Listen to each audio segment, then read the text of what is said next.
Андриевски Сашко, голговожник на навијачката група Мајмуни. Претходно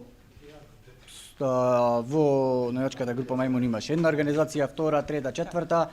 Во незе сум едно добри 10-12 години и многу знам што се случуваше и во навијачката група Мајмуни и во фудбалскиот клуб Победа. И во тој претходни и во овај, како што го наследуваја Победа Викторија, Победа јуниор, па Победа Прилеп, па продавање на акции, сите тие работи, многу убаво сме запознати кој и како работел.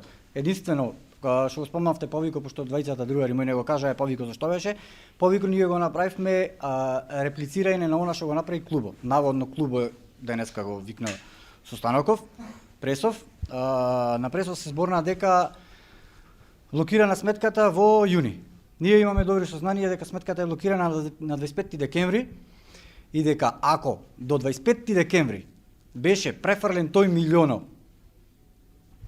што беше ветен од општина, че беше на добра инекција за овие неколку играчи, за да не ни замине по други клубови. И да имаме еден добар опстанок. Барем опстанок, а можевме и многу поиќе, пошто децава наши знаеме како играат, го знаеме и стадионов наш. Таа е една работа. Друга работа околу купувањето на акциите од американецов милионери или скопјани како и да се, не сме ни заинтересирани за тоа, не ни интересира.